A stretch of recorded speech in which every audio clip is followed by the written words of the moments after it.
equity or the market price of any kind of instrument. Okay, so that is why we need to have a look at the cash flow of the firm. Okay, now actually I think in this slide I have already talked about it. Okay, yesterday we talked about cash cycle, and we also talked about the process of the production, from having the raw materials to finished products to receivable, and then you receive cash, something like that.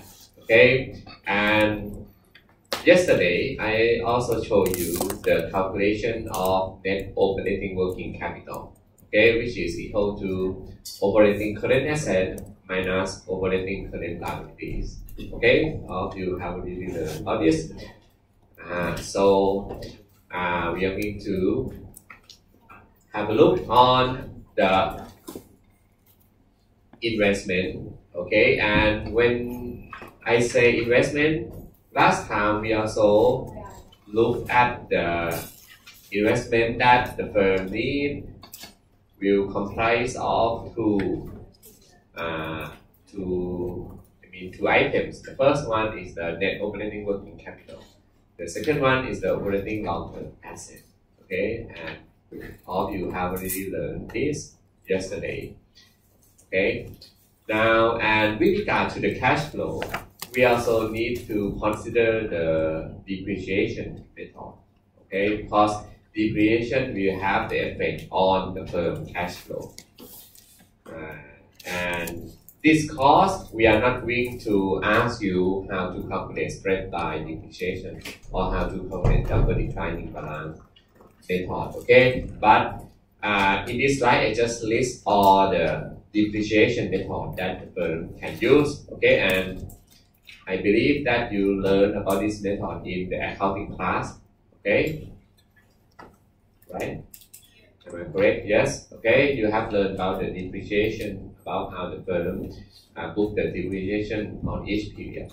Okay, but anyway, the main reason that the aspect that I would like to talk about depreciation is the fact that if you have a lot of depreciation, your profit will be reduced, right? Your profit will be reduced if you have a lot of depreciation, because depreciation is the expense that you need to book in the income statement. But you also need to know that the depreciation is the non-cash expense. Okay, non-cash expense means that in that period you don't actually have that expense. Okay, because the expense that you have already incurred about the investment is something that you incur in the first day of the operation, right? In the first day you buy, you invest in fixed asset, then you spend a lot of money there.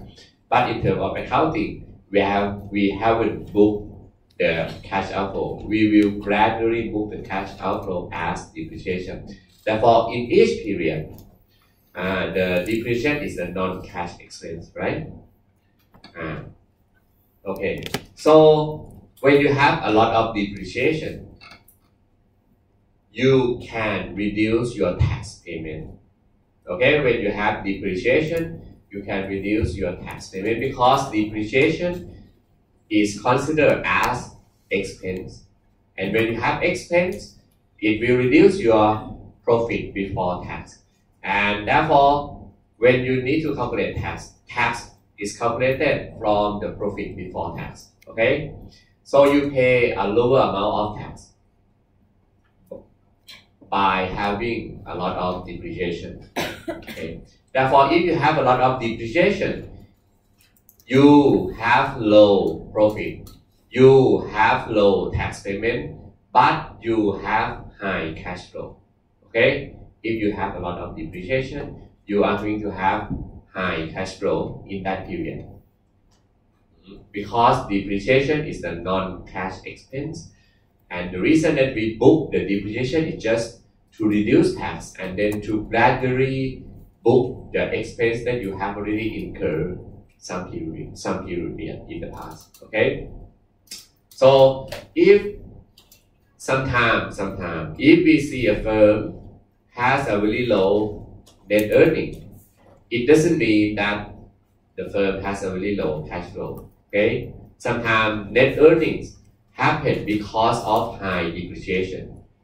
And if investors look at the cash flow statement, they will see this, and once they see this, they will not be worried about low net earnings. Okay. So in this case, we learned that having depreciation can increase your cash flow. In terms of the operation of the firm, okay, if you are the business owner, you tend to prefer to have a very high rate of depreciation during the first few years after your investment, okay?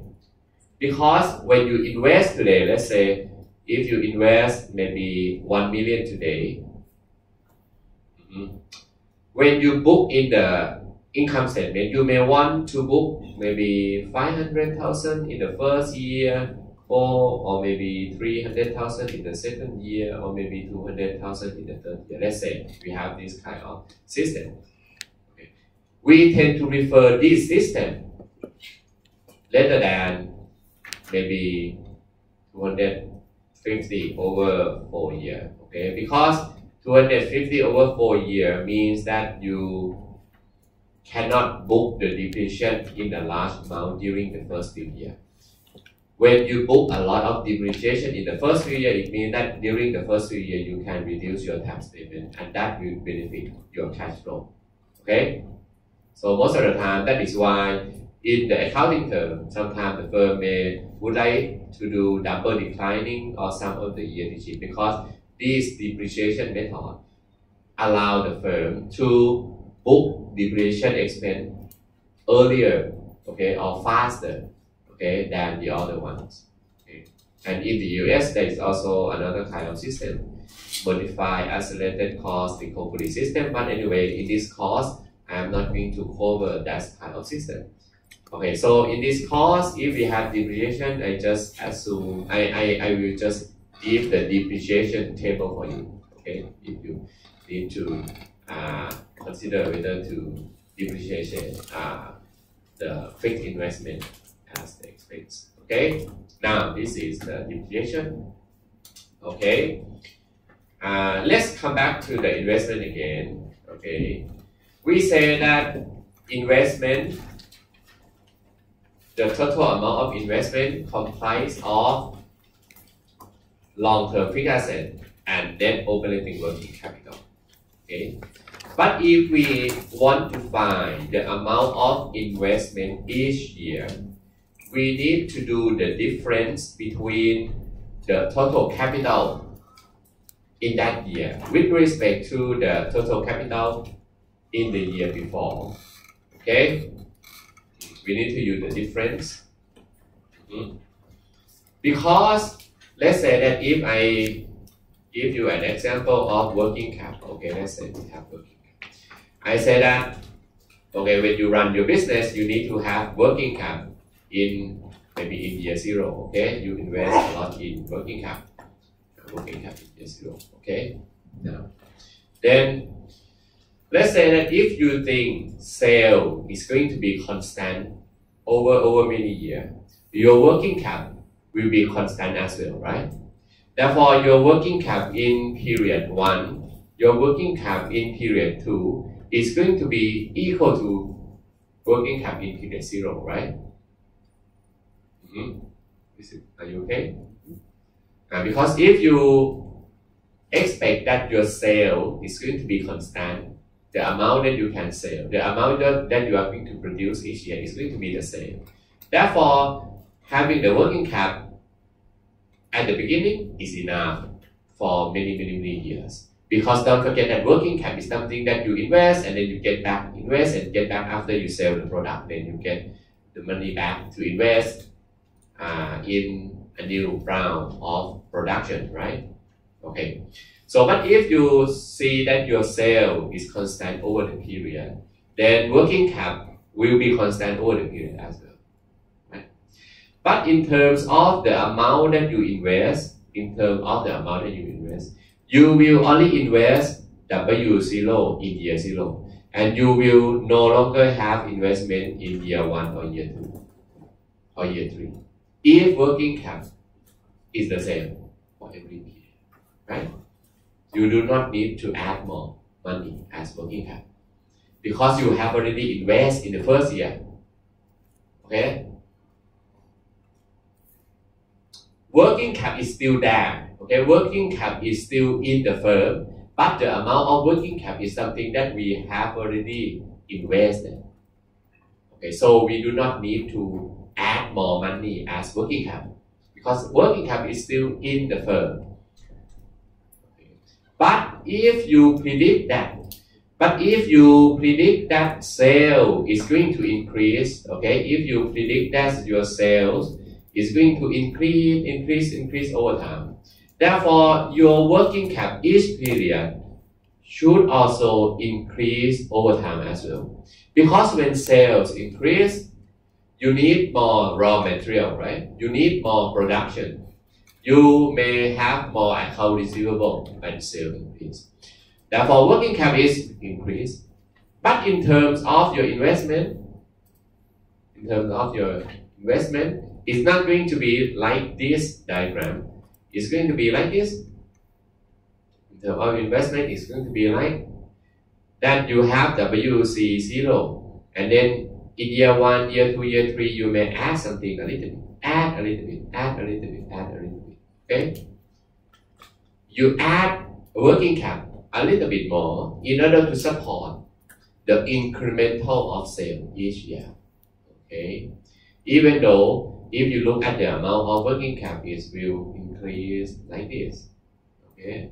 Increase like this. Even though the working cap increase like that, but the amount that you invest will be working cap in year 0 and then the incremental amount of working cap each year. Okay, so that is why when we have this number is the working cap in year 1 minus working cap in year 0. Okay, this number working cap in year the investment in working cap in year 2 is going to be working cap in year 2 minus working cap in year 1. Okay, or you can also look at this investment of working cap in year 0 as well, because working cap in year 0 is going to be equal to working cap in year 0 minus 0. Okay, because you haven't invested any working cap, that is why the benchmark or the reference point is 0. Okay. Are you okay? So this is something that you need to know, and it is the basics of doing the business. And this is the main mistake that most people do, which is they forget to forecast working cap investment. They only forecast that sale increase. Okay? But you forget that when sale increase, you need more investment. You need to add more money. You need to add more money in the firm. Otherwise, you don't have raw material to produce the amount of sale that you plan to have. Okay?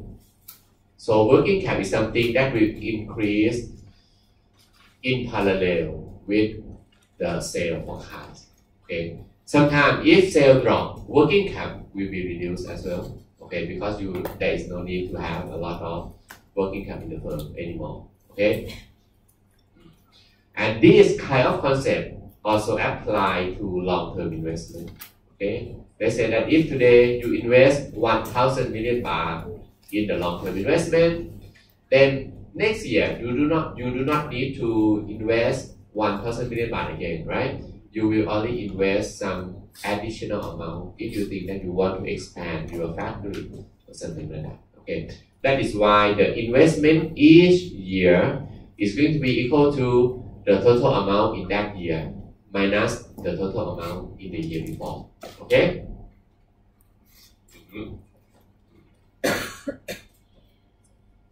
This is the characteristic of your investment. Okay, and we consider this investment because this investment is something that you need to spend. Okay, it will consume your cash flow. Okay, this investment. Now, next thing, Okay, you need to know the term net operating profit after tax. Okay, net operating profit after tax. Or sometimes we call it NOPAT. Okay. Net operating profit after tax is the profit that consider after you pay tax. Okay. When you have net operating profit is what's number? Do you know? Can you guess? Net operating profit. When we talk about operating profit margin, what is that? Operating profit margin is calculated from net operating profit divided by sale. And then I would like to ask you, what is the net operating profit? Net operating profit is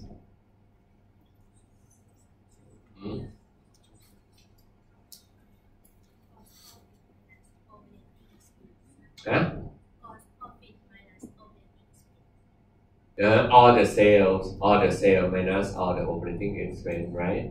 But sometimes we will refer this number as EBIT, right? Because EBIT is the earning before interest, and therefore EBIT is the net operating profit after you deduct all your operating expense, right? Okay, I hope you know about this. This is something that we learned many times. Past, okay, EBIT. Net operating profit is EBIT, okay? And when you calculate OPM is the EBIT divided by sale, right? Okay, GPM is the cost profit divided by sale, right? Okay, I hope you know what this. Okay. Now, net operating profit after tax is the EBIT. Then what next? Because you would like to calculate it after tax, therefore you have EBIT multiplied by 1 minus tax rate. Okay, this is NOPAT. Net operating profit after tax is EBIT multiplied by 1 minus tax. Tax here is the tax rate. Okay. For example, if your EBIT is 100, if your tax rate is 20%, therefore your NOPAT is going to be 80, right?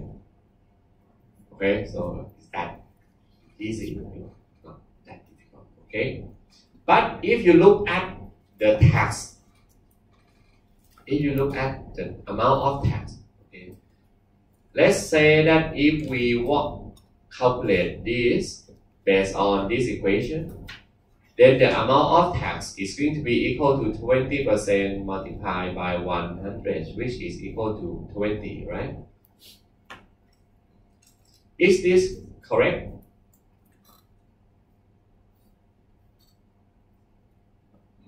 Is this correct? The amount of tax is equal to 20% multiplied by 100.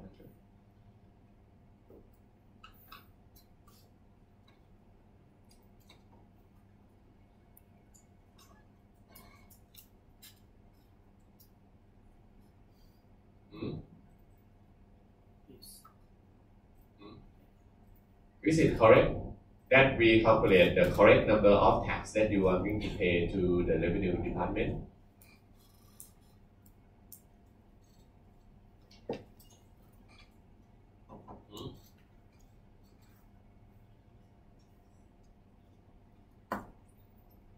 I can answer this question. It's very, very easy, and you definitely have learned it.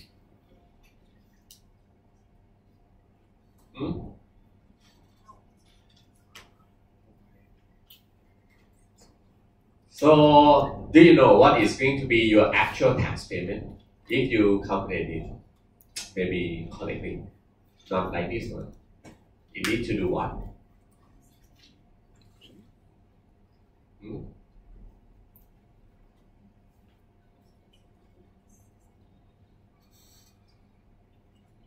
Because normally when you have EBIT, EBIT is the earning before interest and tax. but the revenue department allow you to deduct interest, right? So what you need to do is that every firm will have EBIT, and then EBIT will deduct interest.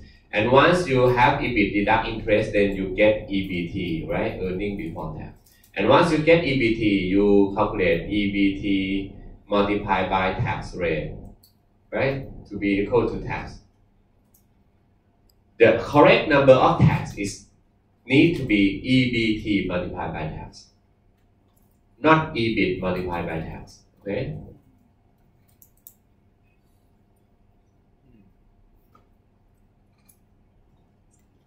Because in practice, we can use the interest to reduce your tax payment, okay? Interest is considered as your expense, and this expense can be used to reduce your tax payment because it's deducted before you calculate tax.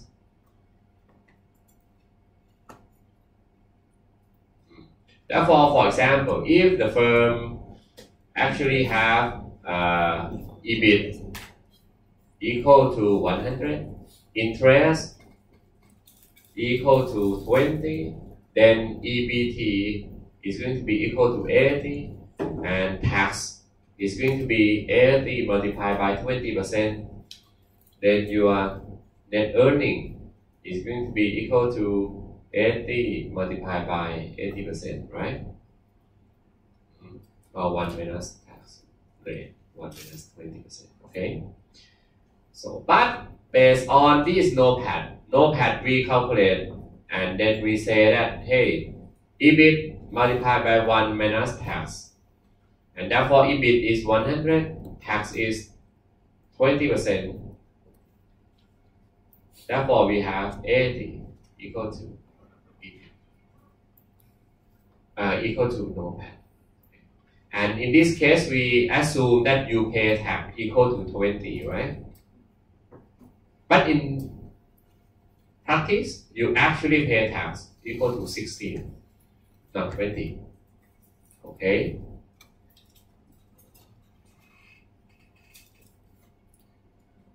Therefore, this calculation is not 100% correct. Okay. EBIT multiplied by 1 minus tax is an approximate number. Okay? Is an approximate number of the net operating profit after tax. That is why we call this equation a new term, NOPAT, net operating profit after tax.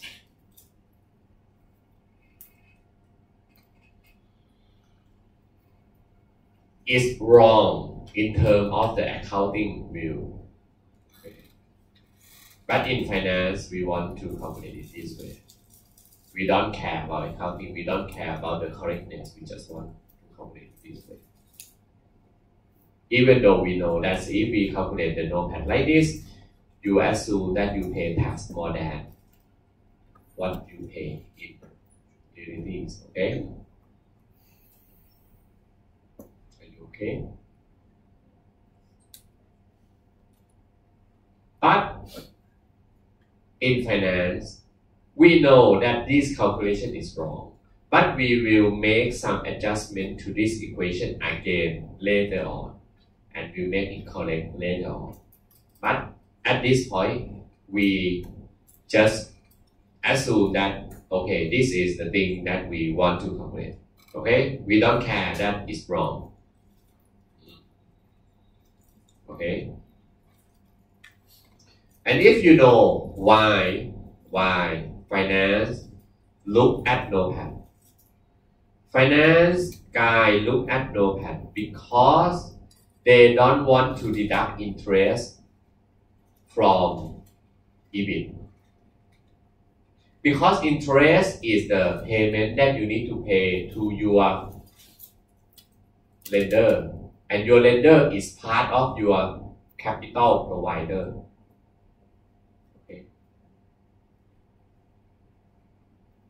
What financial analysts would like to calculate is that we would like to calculate the amount of cash flow that at the end this cash flow will be used to pay debt and equity.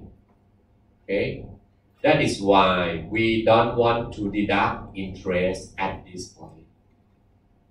We don't want to deduct interest at this point, even though we know the calculation is wrong.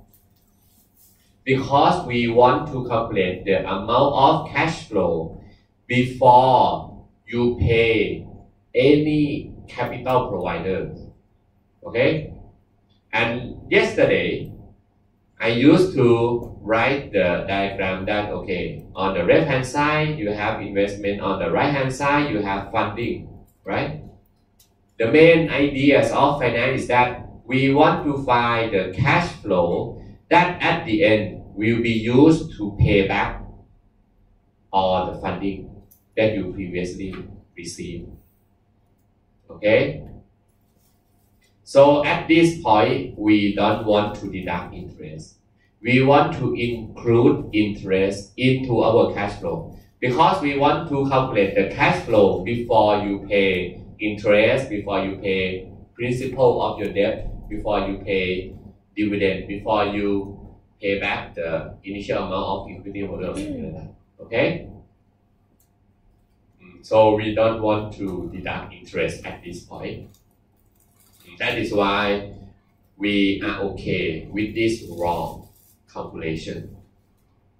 Now, the next point is that we also know EBIT multiplied by 1 minus tax is not your cash flow. Because underneath, there are some expense that is not cash expense, okay? There are some expense because don't forget that this is the net operating profit. Net operating profit is the profit that after you deduct all your operating expense. But not all operating expense are cash outflow, okay? And before we learned that one item of the operating expense that is not cash outflow is depreciation, right? Okay. Therefore, operating cash flow, we will define it as EBIT multiplied by 1 minus tax, okay? And then add back depreciation. Okay? EBIT multiplied by 1 minus tax and then add back depreciation. Or sometimes it is the NOPAT add depreciation, okay? This is the operating cash flow.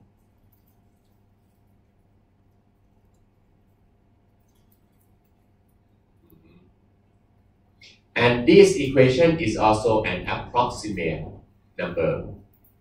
Because in the real world, there are more than depreciation items that are not cash outflow, okay? In the real world, there are many other items that are not cash outflow, but you may sometimes consider it as expense in the income statement, okay?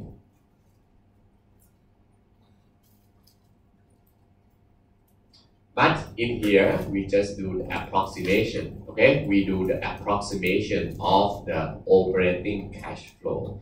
The net operating cash flow or the net cash flow that you receive from your operation. It is going to be EBIT multiplied by 1 minus tax and then add depreciation. Okay?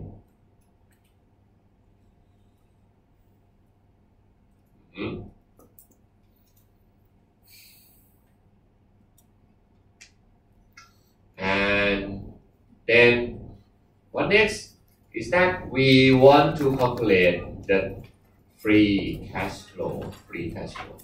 Free cash flow is going to be equal to your operating cash flow minus your investment, gross investments in operating capital. Okay? And that gross investment in operating capital include everything. Include gross investment in long-term asset, includes investment in net operating working capital. Okay? So this is the equation that we actually want to calculate. the free cash flow.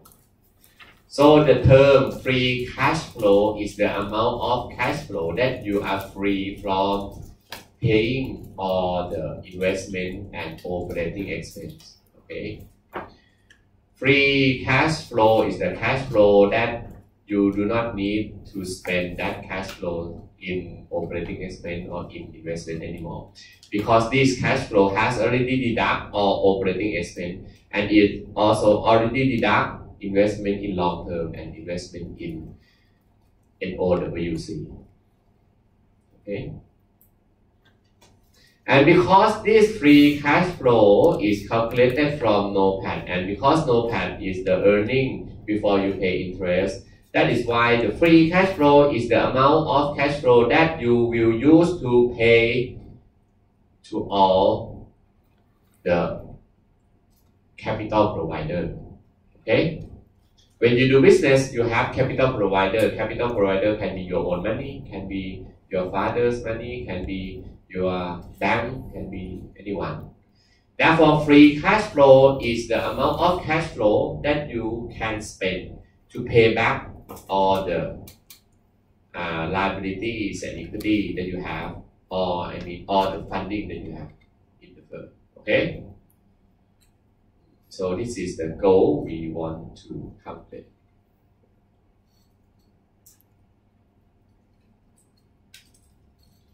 All the equation that come up to calculate this free cash flow contain a lot of assumption to approximate the free cash flow. Okay, we assume that we are going to use EBIT multiplied by 1 minute tax. We also assume that all the non-cash expense, the main item is just depreciation, therefore we just include depreciation. Okay. So this number is not 100% accurate, but it's maybe a good estimate, approximate number that you can quickly calculate, and then you can use this amount free cash flow. Okay. And again, in finance, we don't care much about accuracy, to be honest. Okay, we are not accountant. Accountant, they really worry about the tiny things. Okay, about the detail that you need to balance it or something like that, right? But in finance, we don't care much about accuracy. We just look at the big picture and then we just have some rough number. Why we don't care about the accuracy? The main thing that we don't care about the accuracy much, because most of the time when finance guy need to deal with finance is about making forecasts. Okay, and when you make forecasts, no matter how much effort you spend on it, it's still inaccurate. Okay, so the best you can do is just that you need to understand the big picture of the business and make a forecast, and that's all. Okay, you don't care about some tiny things. Okay, so that is why we calculate free cash flow, and the free cash flow is something that if the firm has free cash flow, the firm can use that free cash flow to pay interest. The firm can use free cash flow to pay principal. The firm can use free cash flow to pay dividend. The firm can even use that free cash flow to do stock repurchase, to buy back share from the market. The firm even can use the free cash flow to invest in some short-term investment. So now you have a new term, short-term investment. Short-term investment is the investment that is unrelated to operation. Short-term investment sometimes is happen because you don't know what to spend with the cash you have. So you just have the investment in short-term, in bank account, in saving account, in time deposit account, or in government bill, treasury bill, something like that. Okay, you invest it in short-term.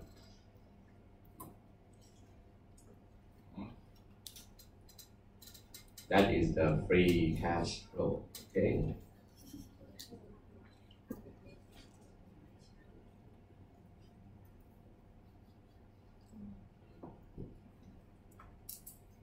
So all of you need to be able to convert the financial statement of the firm that you are analyzing, okay, from income statement to be the statement that you want to calculate free cash flow. Okay.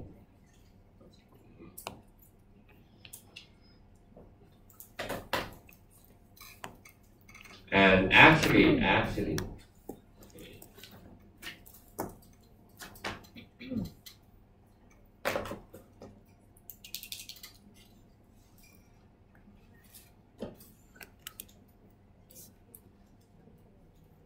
I think you need to take note on this, that the flow of income and expense that you need to be able to calculate from the statement that you have from the firm is that the first line you have sale, right? The first line you have sale. The second line you have cost of goods sold, right? But the thing is that this cost of goods sold in accounting, in income statement, is the cost of goods sold that include depreciation, right? So what you need to do is that you need to be able to exclude depreciation. Okay.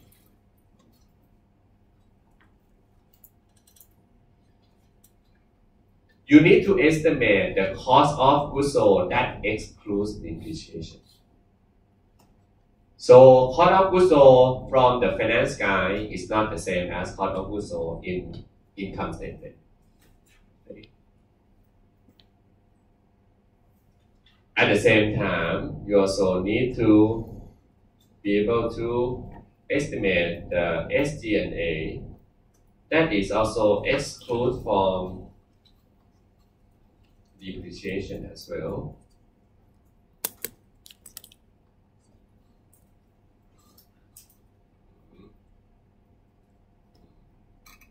But to be honest, you may not be able to separate the depreciation into each terms. Okay, so sometimes we just combine all cost of goods sold and SG&A as the operating expense, and that operating expense need to exclude depreciation. Okay. And in lecture 2, we have already learned where to find depreciation expense in that period, right? You have learned that. Now, then what you have is that the next one is that you need to add depreciation in this line. Okay. This is going to be another expense, okay, another expense, depreciation. Then after you, or sometime maybe if I move this down, then sometime you can call this term EBIT, okay? If you have sales that minus cost of goods sold and SG&A, then you got EBITDA. Then after you get EBITDA, then you deduct depreciation and amortization, okay? Then you have EBIT.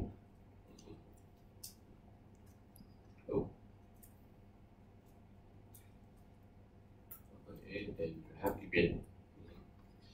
After you have EBIT, then the next line you need to calculate is the NOPAT. And after you calculate NOPAT, then you will calculate OCF. Okay, and OCF is going to be equal to NOPAT plus depreciation, right?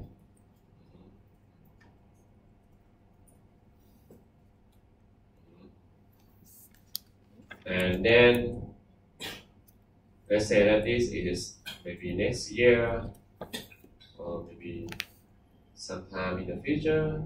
Okay, so you make some forecasts. Forecast. Okay, then you get OCF, right? This is the flow that you need to be able to do from the financial statement that you collect in the past. Okay, in the past you collect maybe 3 or 5 year historical statement. You need to convert all your statement into this format. Okay. Because when you make forecast in the future, we are going to make a forecast based on this format. And then we need to calculate investment as well, right? We need to calculate investment, and when we say investment, we have two terms, right? Long-term investment, and we also have NOWC, right? Okay. Sometimes long-term investment here, sometimes we call it CAPEX, okay? The term that you normally hear from the analyst, CAPEX, capital expense. Okay. CAPEX, I don't know. CAPEX, capital expense, just long-term investment, the amount that you are going to need to invest, okay? So, if you need to make forecast, you need to make the forecast about the investment that the firm will make in the future as well. And you need to maybe look at the interview, look at the news, or look at the off day, opportunity day, or maybe annual report, or any kind of thing that the firm say, hey, I am going to make this certain investment over time in the future. Okay. And NOWC, when you have NOWC,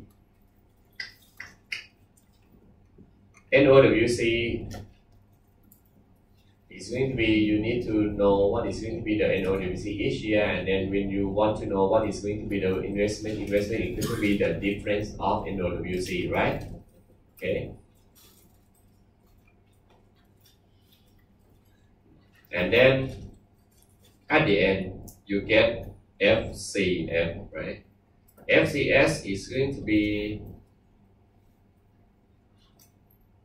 equal to your OCF minus or gross investment, right?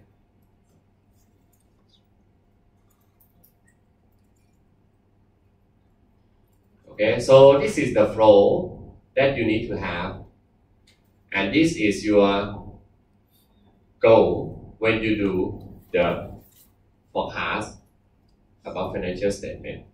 Okay.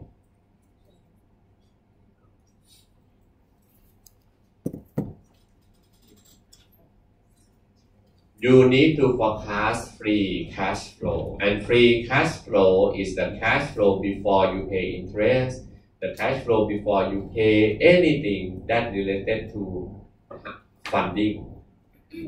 Okay.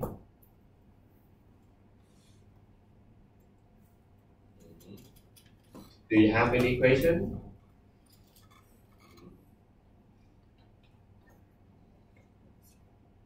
So actually what you need to do in your project after you do the ratio analysis, you need to convert the financial statement of the firm in the past to be in this form.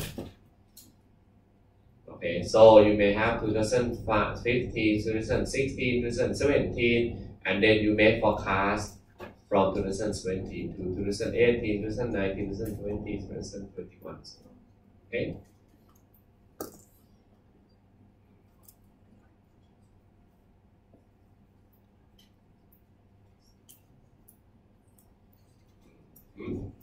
Okay.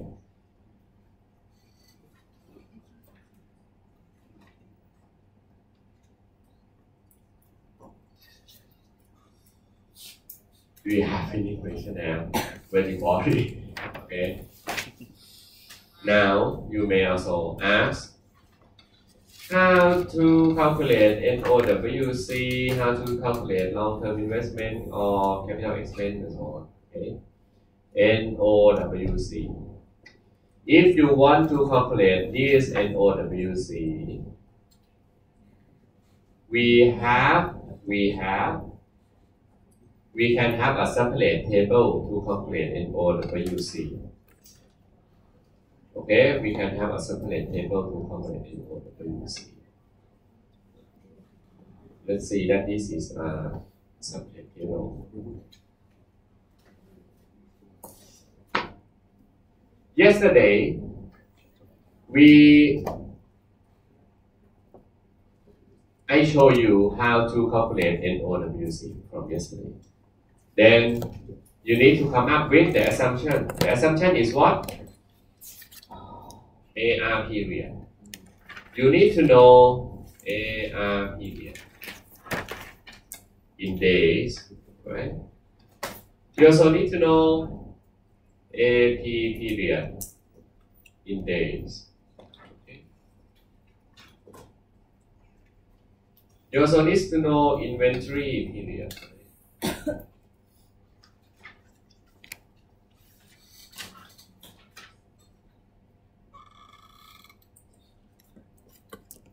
Okay, so then you need to come up with the policy that the firm is going to have in the future, right?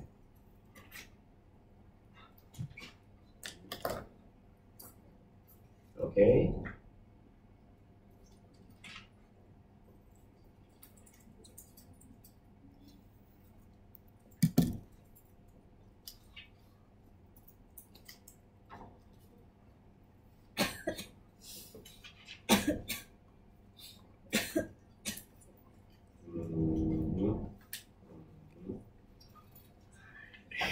Thinking of something. Okay.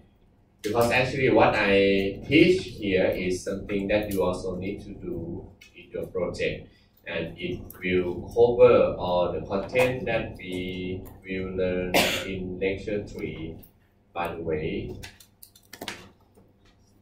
And it may not be in your slide, okay, but do you have maybe tablet or some maybe computer or any kind of thing that you can take note?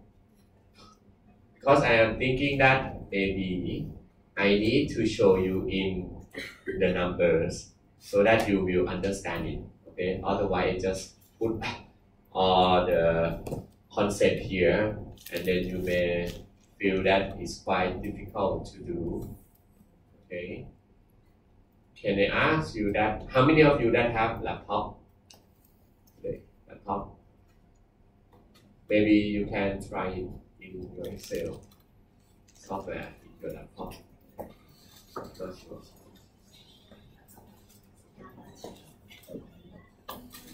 Or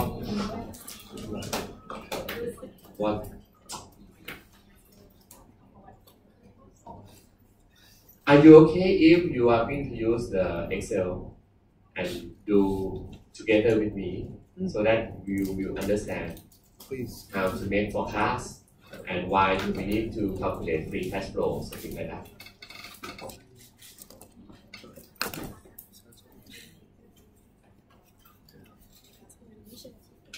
But I will go slow. Therefore, if some of you don't have laptop, you do not need to worry because you can write it in your book note, okay? Your notebook, okay? Because you can write it down and then you can also follow me as well, okay? For example, now let's say that if this year is 2018 now, let's assume that we have, let's say that last year, 2017,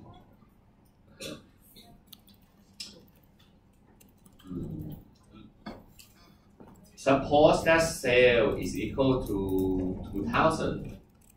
Let's say sale is equal to 2,000. Cost of goods sold exclude depreciation is equal to maybe 1,000. 700. Then SG&A maybe 500.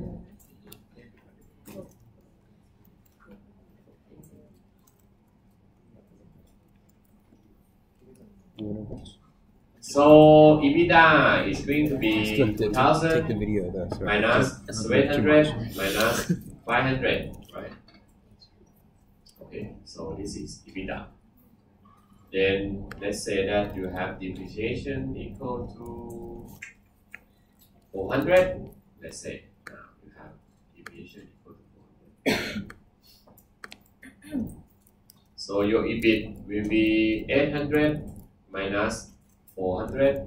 Then you have 400.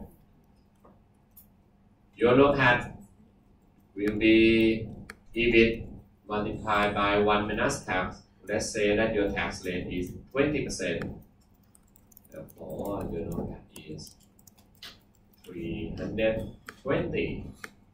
Your OCF is going to be 320 plus depreciation. Then you have 20.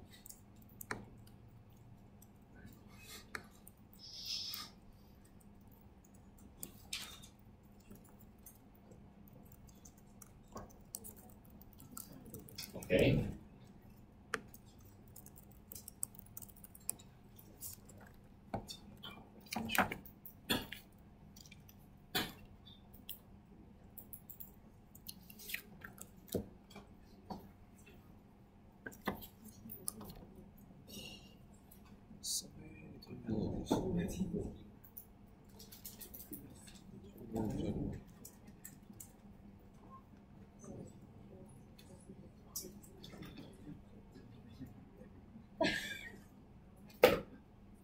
Have you done all the calculation already?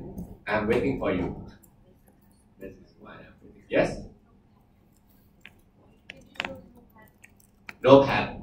NOPAT is the EBIT multiplied by 1 minus tax rate. And the tax rate is, let's say you assume that the tax rate is 20%. Therefore, you have EBIT multiplied by 1 minus 20% or 0.2.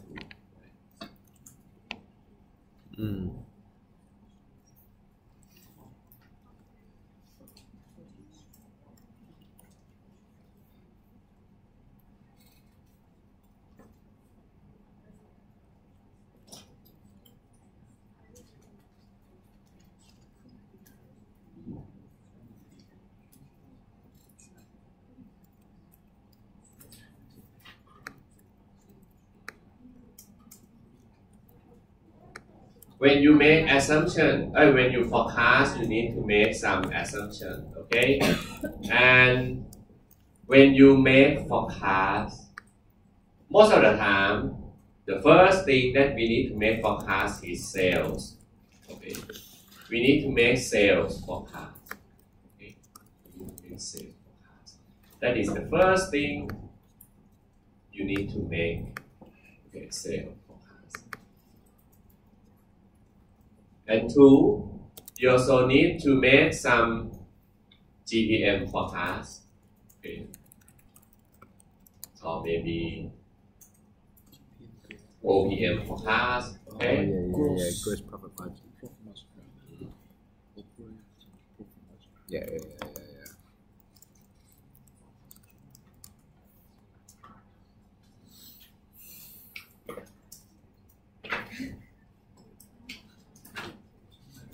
And you also need to make forecast about depreciation, which is quite difficult to do, okay?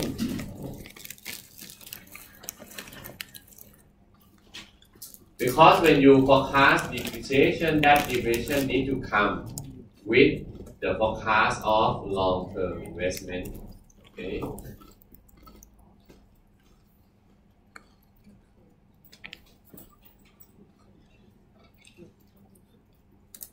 And six, you also need to forecast about NOWC. But when we forecast about NOWC, we can use these three items, okay, forecast, okay, because this is the assumption, the factor that you need. Okay, let's see.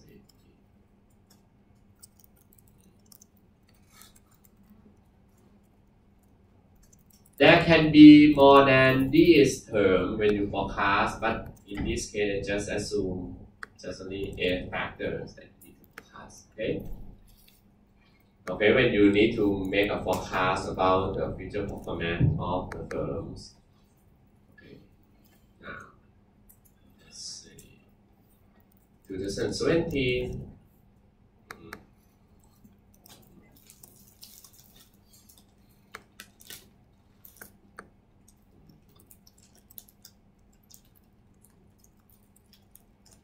Let's suppose that when I write sales, maybe this is going to be sales growth, okay?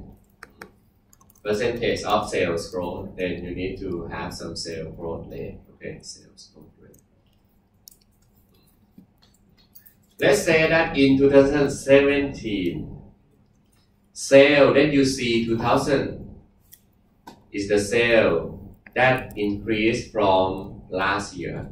And the growth rate of the sale, let's say that you have 5% growth rate of sale. Okay. GPM, you can calculate GPM, right? By looking at this, GPM is the cost of goods sold divided by sale, right? Your GPM is 35%. Okay. Your OPM in this case is the EBITDA divided by sale, right? Okay.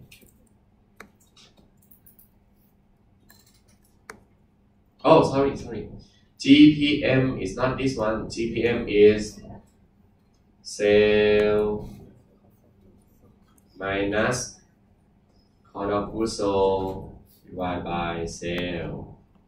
OPM is sale minus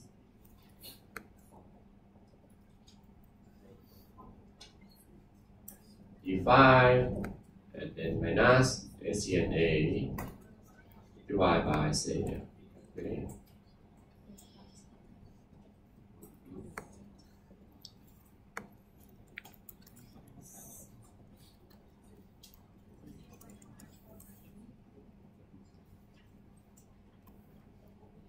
GPM is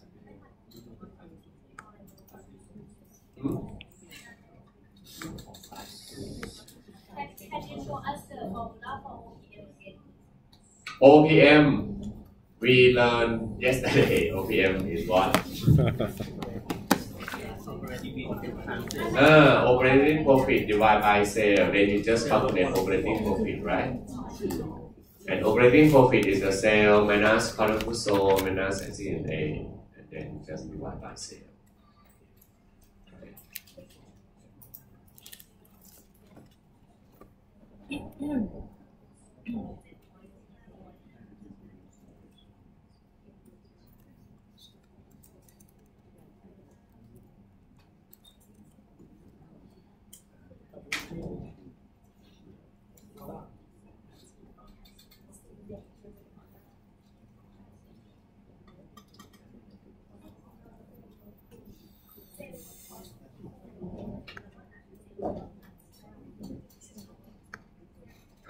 Okay. Why not? Why you're not okay? where do I start? If anyone that don't have the laptop, maybe you can write this down in the paper, then I think it's fine as well. Okay. So depreciation, let's say that we assume depreciation to be maybe 20%. 20%. When I say 20% is the percentage over your maybe gross asset percent of total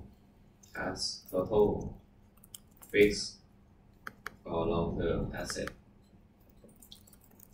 Okay.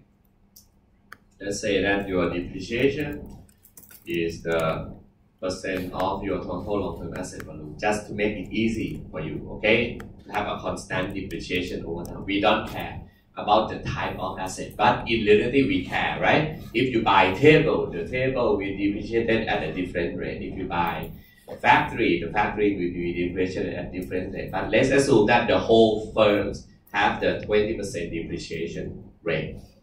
And in this case, it means that the firm will depreciate for 5 years, right? If the firm has some fixed asset, then it's going to be depreciated over 5 years. Then, amount of long-term investment is something that you also need to come up when you make forecast, okay? But let's say that when we forecast here, if I change this term to be your asset value, let's say asset value or long-term asset value.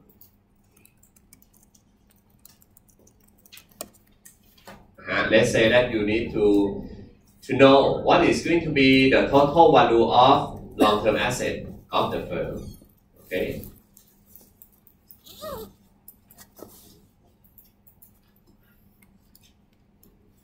And because in year 2017 depreciation is 400, therefore total long-term asset, if you assume that it's going to be 20%, then it means the total long-term asset value is 2,000.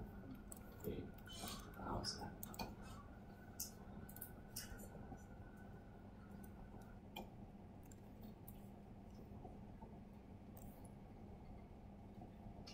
And this one is just something that to make it easy for you, okay?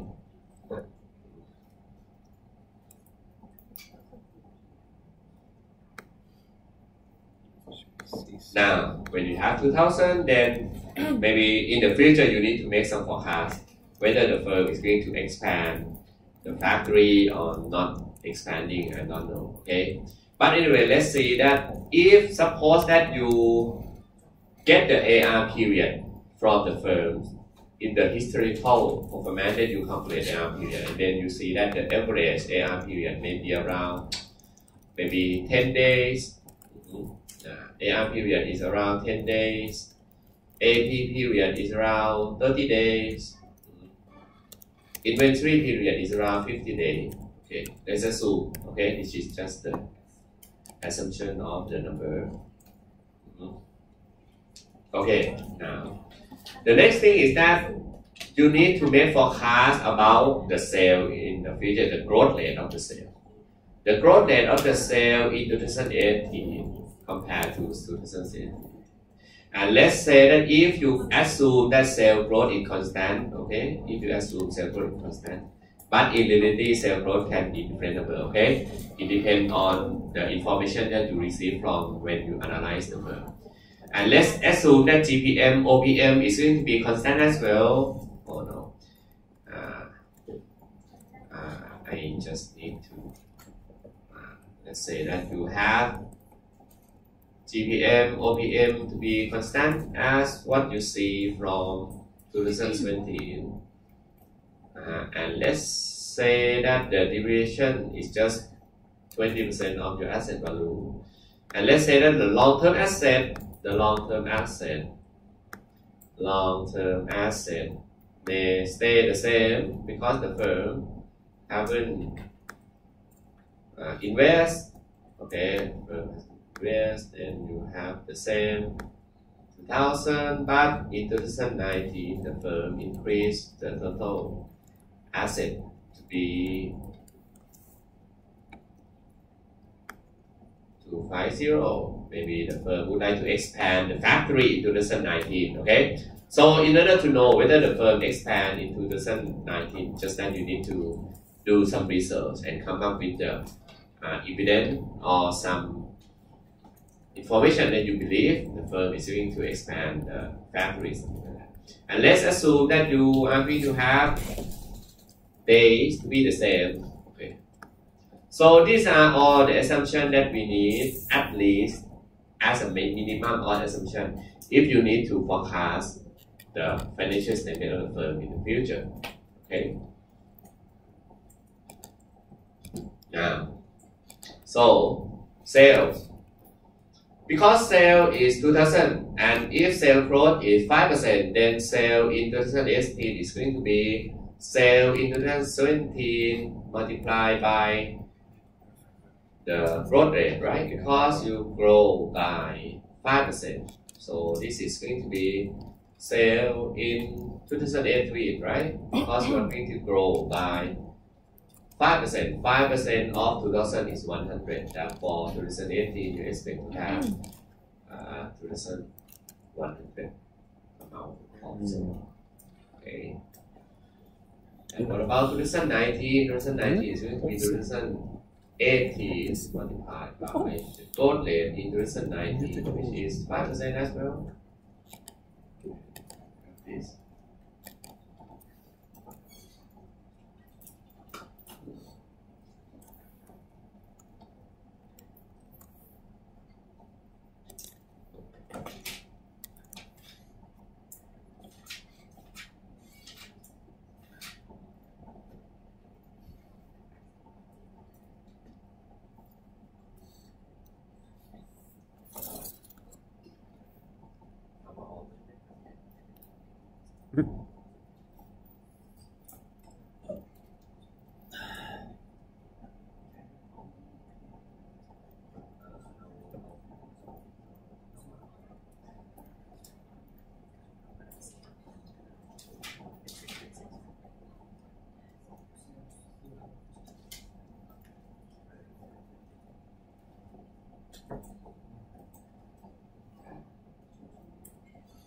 Okay, so have you done the sales growth, right?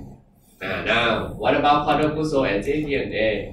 And what about the other number? Why don't you just do it now? Okay, in your Excel file. I will give you some time.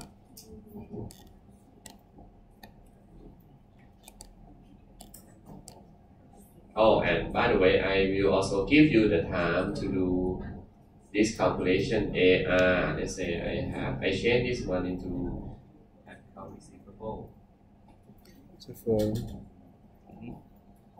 So for this, cost of goods sold will follow the sales growth, right? So cost of goods sold. Okay, because I think all the information has already been given, and I think you should be able to fill in the blank cell, okay, and complete and calculate free cash flow. Okay.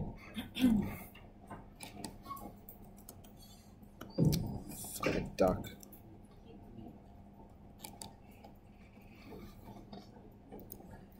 You need to do it first in your Excel, and for a student that record the video, I think you need to pause it now because I will have to give student 10 minutes to fill in the blank cell, okay?